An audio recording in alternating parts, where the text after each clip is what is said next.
Hello and welcome to another Fantasy Premier League video. My name is Steve and it seems that I've fallen out of the lucky tree and I seem to be hitting every single branch on the way down. It has been a very unfortunate few game weeks in FPL. So I got caught out with the unannounced Isak injury only to find out post deadline that he wasn't even able to make the bench in the Fulham match where they won 3-0. He's still currently unflagged in FPL, but he should definitely have a flag on him at the moment. Then my new buy of Senesi in game week 17 was, and my only playing substitute to cover Isak of Kabore, played in the unfortunate match where Tom Lockyer suffered a cardiac arrest on the pitch and the game was abandoned. So that is currently why the game hasn't actually updated yet. I think FPL is waiting to hear from the Premier League as to what they're going to do with the abandoned match. And so the final updates to the league tables and points haven't actually been confirmed yet. But a bit of a side note, if you are like me and think that the increased numbers of cardiac arrests since 2020 to high-performing young sportsmen is something that needs urgent and detailed investigation, then I would ask that you write your local members of parliament.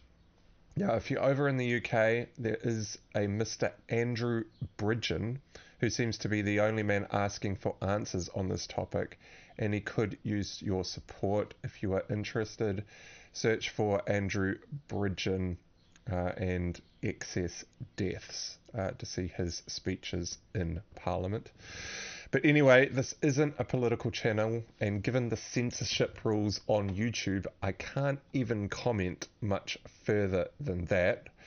So I'll just leave it at this. I wish Tom Lockyer all the best with his recovery, and I hope he comes through this ordeal similarly to Christian Eriksen, who admittedly took a while to get back on the pitch after his cardiac arrest in the 2020 Euros, but at least he has made it back and is able to play football again.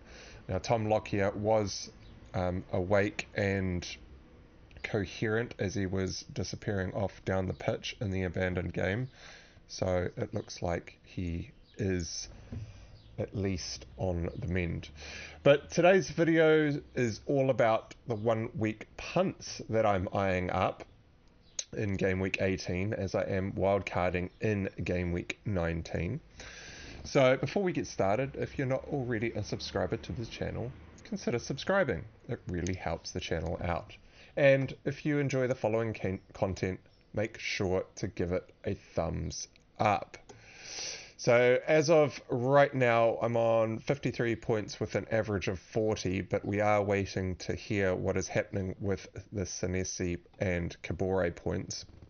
And of course, all of you out there with Solanke in your teams who actually scored a goal in this fixture before it was called off will also be probably eagerly awaiting to see what is going to happen here. As far as I'm aware, there are two things that could happen.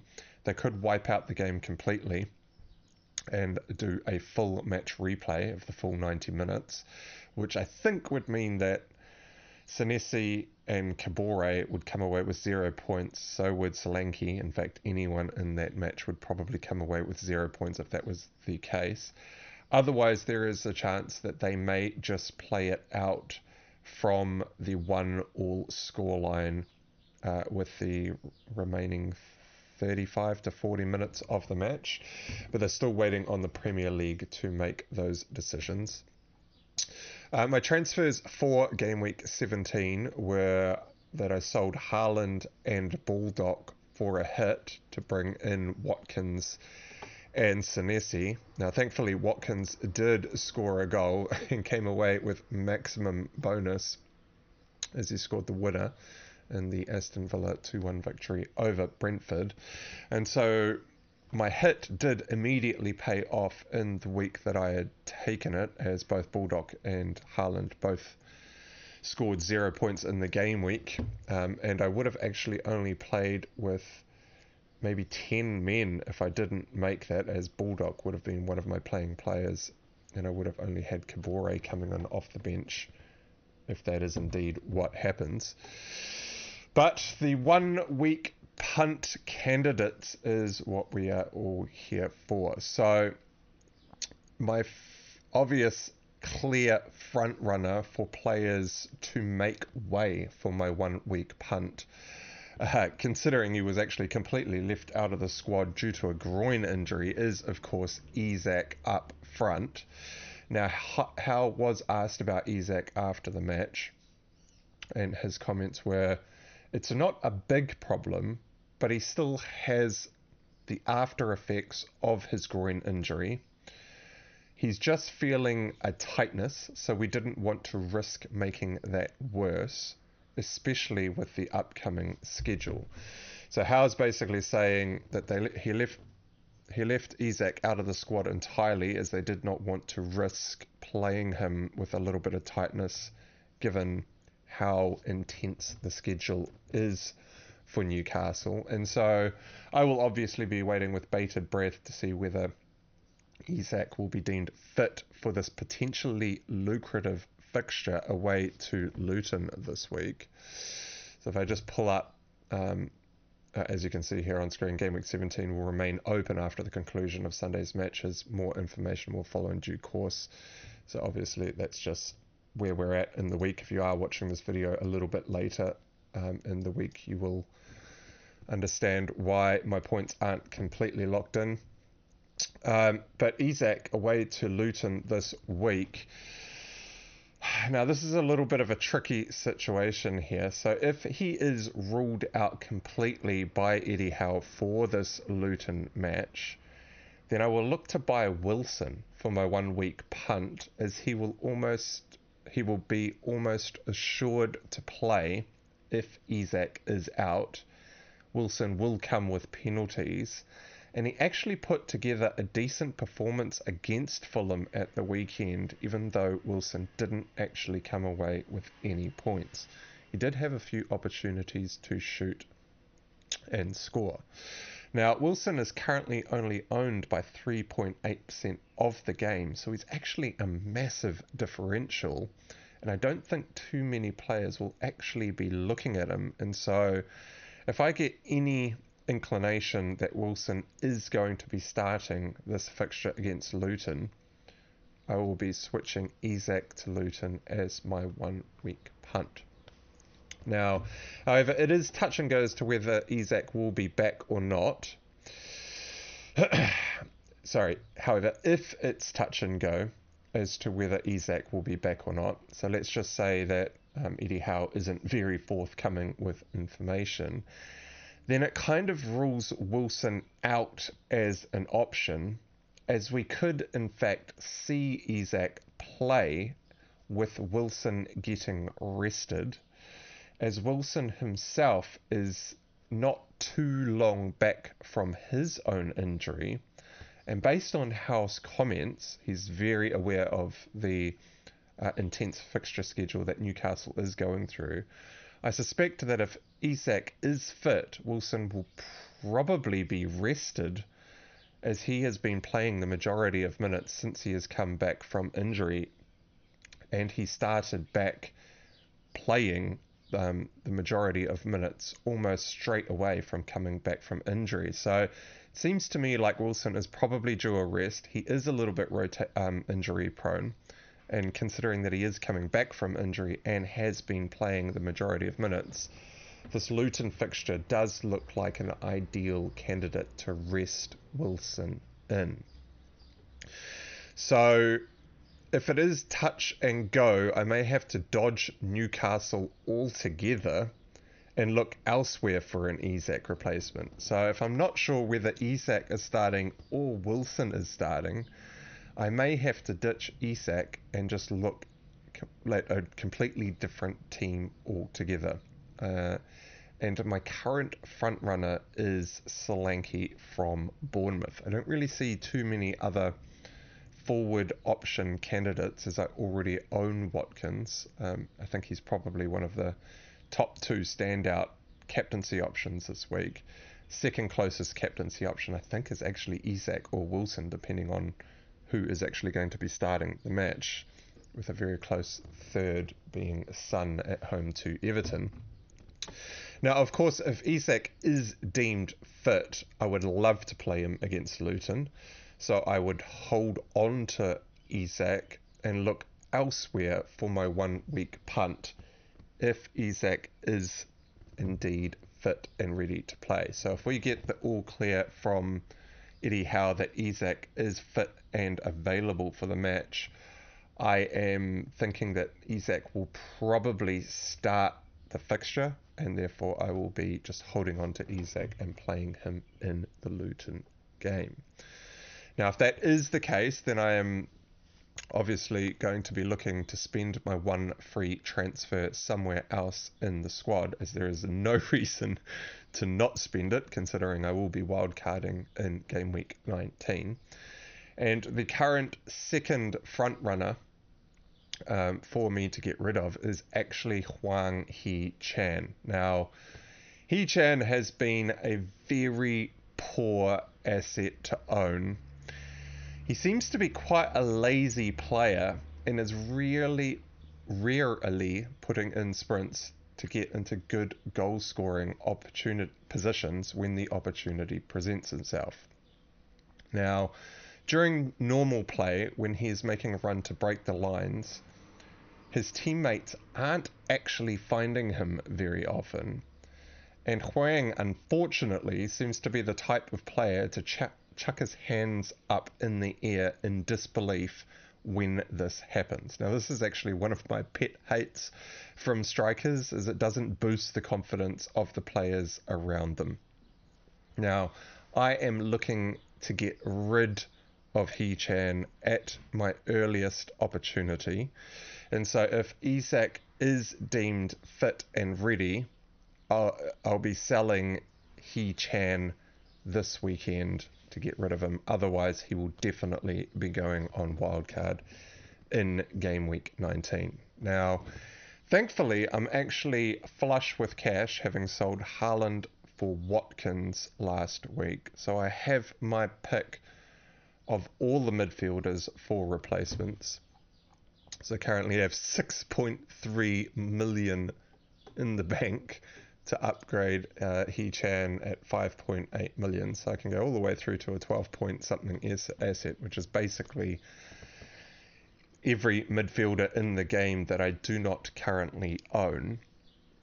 Now, my current front runners for Hee-chan replacements are Kulusevski as my top candidate, Bowen as my second candidate, Kudos as the third candidate, and Richarlison as the fourth.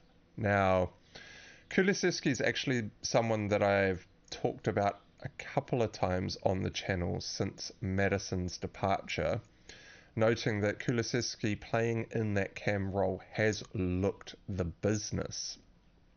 Now, he has been having lots of touches on the ball, lots of creativity on display as well. He's actually feeding a lot of balls through to the wide men and through to whoever is playing up front. Now, Kulusevski has played with Son in front of him when Son was still playing the number 9, whereas Son has actually moved out to the left wing for the last 2 matches, and Richarlison has been playing up front with Kulusevski in behind him. Now, unfortunately, Spurs just keep seeming to pick up red cards, and it was Basuma who was red carded in the fixture just gone. And when Basuma was in fact red carded, it brought, I think it was Oliver Skip onto the pitch, who actually picked up the midfield position that Kulusevski was playing, and Kulusevski moved out to the right wing. Kulusevski still looked amazing out on the right wing. That is his natural position. but I do actually prefer him in that cam role. He seems to be taking quite a lot of shots in matches as well, very involved, and I think he is probably the best midfielder to own that I do not currently own at the moment. So I've got Salah, Son, Palmer, and Saka, with a sale of Hee-Chan into Kulusevski for a 1 week punt. Now, I am looking to bring Kulusevski in game week 21 when I sell Salah and Son as they depart for AFCON and the Asia Cup. But this Everton at home fixture for a 1 week punt does look like a pretty or potentially lucrative fixture for Kulusevski. Now, for those of you out there that do not have the wild card, you could still look to bring Kulusevski or Richarlison in for an extended run of fixtures, as their fixtures are very nice from an attacking standpoint. So they're at home to Everton this week, away to Brighton in game week 19, home to Bournemouth in game week 20, away to Man United in game week 21. They will be without Son in this fixture. That'll be the first fixture, where they are missing Son Heung-min. Brentford at home, Everton away, Brighton at home, Wolves at home, Chelsea away. Chelsea haven't been amazing defensively. Crystal Palace at home, Aston Villa away, also not too defensive. Aston Villa are attacking very well, but not so good in defence. Fulham away, Luton at home, West Ham away, Nottingham Forest at home. This is just an insane run of fixtures for Spurs, who have no other competitions to compete with, and with Kulusevski looking to be as involved, basically the key to the team in Maddison's absence, he looks like a great buy. Now, Maddison isn't actually too far away from coming back into the fray from his injury, and so Maddison shouldn't be back this game week, but for those future fixtures, you will probably see Kulusevski back out on the right in his natural position. And I think when Maddison is back, I would put Maddison ahead of Kulusevski. So just keep that in the back of your mind if you are looking to buy for the longer term. Now, next on the list is either Bowen or Kudus, if I do not happen to go with Kulusevski. Now, the former, Bowen, is playing out of position as the solo striker for West Ham. And Kudus has actually been a fan favourite from the West Ham supporters for quite some portion of the season. And it's only recently that Kudus has actually been making his way into the starting 11. Now, he's scored 2 very well taken clinical finishes at the weekend. And it's actually the nature in which that he finished the goals that has put Kudus on my radar. So watching the 2 finishes that he took, they were very well taken, and I could definitely see Kudus scoring more goals in future. Now, this 1 week punt is actually, well, it's a bad game on paper, but they are at home to a struggling Manchester United. Manchester United had a terrible game against Liverpool at the weekend. Great result, 0-0 is not at all what I was expecting. I was expecting to get pumped about 3 or 4-0 by Liverpool. But United just could not hold the ball for most of the match against Liverpool. And with a depleted backline at United, I could still see a team like West Ham who counter-attack very well, shipping some goals against Manchester United. Now, I watched the full 90 of Liverpool versus United, and I'll just read out a couple of fixture notes, which I actually got a little bit sick of writing during this match. But the 48-minute mark, United win the ball back. 2 passes and we lose the ball. 55-minute mark, this is just 7 minutes later. United win the ball back. 2 passes and we lose the ball. 57-minute mark, this is 2 minutes after the 55-minute mark comment. United win the ball back twice, but we give it away within one pass on both occasions. First Højlund, then Antony. It was a horrific watch from a United standpoint. We just get the ball back and give it away almost immediately and then just fall back into shape. There was no pressure. When Liverpool lost the ball, there was intense pressure on the ball maker, which even forced some unnecessary mistakes by United, even throughout the match, as they were just so used to being under pressure. Whereas when United lose possession of the ball, they were more focused on getting back into shape deep in their own half and trying to soak up the pressure that Liverpool were exerting on them. Now, yes, it did work. We did manage to keep Liverpool out, but it is just such a defensive, boring style of football. It's just, we're going to lose games if we just continue to do that going forward. And West Ham have got more than enough firepower to break down the United defence. So I may be looking at Bowen or Kudus in. A very distant fourth replacement for Hee-Chan is Richarlison. I put him on the list because he is very cheap, 6.6 or 6.7 million, playing up front, did score at the weekend, is getting involved, but the big drawback from Richarlison is he is pretty wasteful in front of goal. Think like a mini Darwin, but just cheaper. And so if you are going to take a punt on someone who's going to get their fair share of chances but will probably miss a lot of chances, I would be more inclined to bring a Richarlison in than someone like a Darwin, because Darwin is just that much more expensive. Both are wasteful. I'd rather invest less money in those players that are not very clinical. But it will be one of those four that will be coming in if I am able to play Isak this weekend. Now, my final option is I could also bench Hwang for the weekend and upgrade Woodrow to play a 3-4-3 for game week 18, the last game week. And if I was to make this move, I would look to bring Solanke in and play with a front line of Watkins, Isak, Solanke, Hee-Chan on the bench, and a midfield four of Salah, Son, Palmer, and Saka. So those are the 1 week punts that I am looking at for game week 18. Now, a very quick final note on Lascelles for all the Lascelles owners out there. Now, Botman was back on the bench for the match against Fulham at the weekend and was actually subbed on as part of a three-way switch at the 84-minute mark. So Botman got about 16 minutes under his belt at the weekend.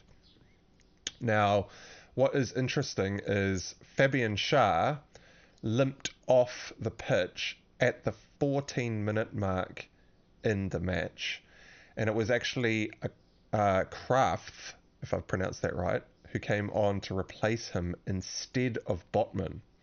So this is a clear indication from Eddie Howe that Botman is not ready to play the majority of minutes just yet.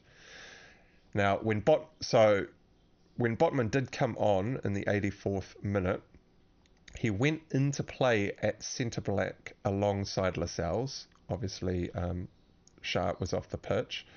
He also brought Ritchie on at the same time, who was put in at left back with Dan Burn coming off. Now, Dan Burn also got his, I think, first start for Newcastle since he was injured, and he played 84 minutes. So I expect to see Dan Burn probably lining up at left back this weekend.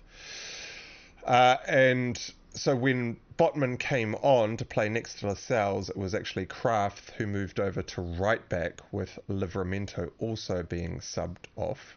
Now, Burn managed to play the 84 minutes, as I said, before being subbed, and I suspect he'll be back in the lineup again at the weekend.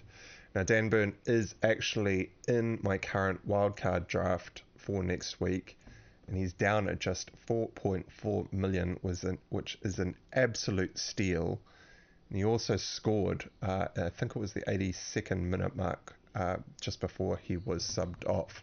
Now, I've owned Burn before. That is not the first goal that Burn has actually scored in the Premier League. He scored for me earlier in the season, and he is someone I would love to get back into my squad.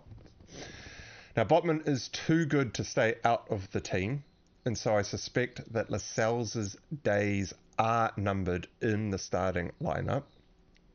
Now, I think it's probably unlikely that Lascelles will be dropped this game week, in game week 18, as Botman was only given 16 minutes at the end of the match. Botman will probably get another run off the bench in game week 18 to start building up his match fitness, having been out for 3 whole months. So he's been out on the sidelines for quite a while. He will not have the match fitness to start this weekend. However, we also don't know how severe Fabian Schär's injury is that pulled him off in the 16-minute mark.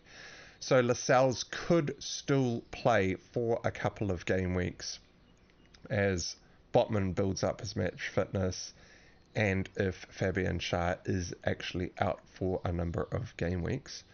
But he is probably a ticking time bomb and will eventually end up on the bench. So for all of the Lascelles owners out there, you will need to plan an exit plan for him, and we will no longer have access to the cheap 4.1, 4.2 or even 4.0 million pound Newcastle defender that has been doing oh so well in our teams if you have actually owned him. So that is it for this video. If you enjoyed this video and got something out of it, press the like button and consider subscribing. And if not, that's alright too. I appreciate you watching.